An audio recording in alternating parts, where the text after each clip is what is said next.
Udayagiri police ಸ್ಟೇಷನ್ನಿನಲ್ಲಿ ನಡೆದಂಥ ಘಟನೆ ಬಗ್ಗೆ ಈಗಾಗಲೇ ತಮಗೆಲ್ಲ ಅನೇಕ ವಿಚಾರಗಳನ್ನು ತಾವೆಲ್ಲ ಇಡೀ ದೇಶಕ್ಕೇ ತಿಳಿಸಿದ್ದೀರ. ನಾನು ಇವತ್ತು ಬಂದಿರತಕ್ಕಂಥ ಉದ್ದೇಶ ಈ ಘಟನೆ ಯಾಕಾಯಿತು ಮತ್ತು ಯಾರಿಂದ ಆಯಿತು ಅಂಥೇಳಿ ಏನೇನು ತನಿಖೆ ಮಾಡೋದಕ್ಕೆ ಆದೇಶ ಮಾಡಿದ್ದೇವೆ.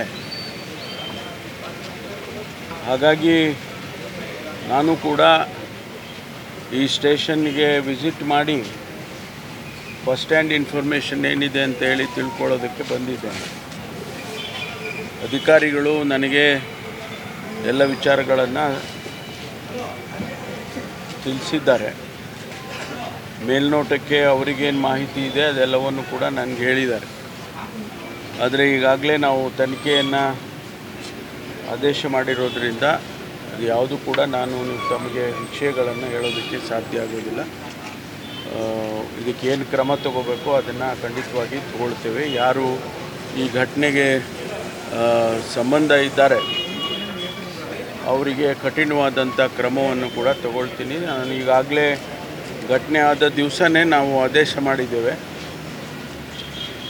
ಯಾರು ಇದಕ್ಕೆ ಪೊಲೀಸ್ನವರಿಗೆ ಮತ್ತು ಪೊಲೀಸ್ ವೆಹಿಕಲ್ಸ್ಗೆ ವಾಹನಗಳಿಗೆ ಜಖಮ್ ಮಾಡಿದರು ಮತ್ತು ಪೊಲೀಸ್ನವರಿಗೆ ಕಲ್ಲು ಹೊಡೆದಿದ್ರು, ಇದೆಲ್ಲವನ್ನು ಕೂಡ ಈಗಾಗಲೇ ಅವ್ರ ಮೇಲೆ ಕ್ರಮ ತಗೋಬೇಕು ಅಂಥೇಳಿ ನಾನು ಮೊನ್ನೆನೇ ಆದ ದಿವಸನೇ ಸೂಚನೆ ಕೊಟ್ಟಿದ್ವಿ. ಹಾಗಾಗಿ ಇವತ್ತು ಅದು ಮುಂದುವರೆದಿದೆ. ಈಗಾಗಲೇ CCTV ಫುಟೇಜ್ನಲ್ಲಿ ಯಾರೆಲ್ಲ ಕಾಣಿಸಿದ್ದಾರೆ ಅವ್ರನ್ನ ಗುರುತು ಹಚ್ಚಿ ಅವ್ರ ಮೇಲೆ ಕ್ರಮ ತಗೊಳ್ಳೋದಕ್ಕೂ ಕೂಡ ಪೊಲೀಸ್ ಮುಂದಾಗಿದೆ. ಕಾನೂನನ್ನು ಕೈಗೆತ್ತಿಕೊಳ್ಳೋಕ್ಕೆ ಯಾರಿಗೂ ಕೂಡ ನಾವು ಬಿಡೋದಿಲ್ಲ. ಅವ್ರು ಯಾರೇ ಎಷ್ಟೇ ಬಲಿಷ್ಠವಾಗಿದ್ದರೂ ಕೂಡ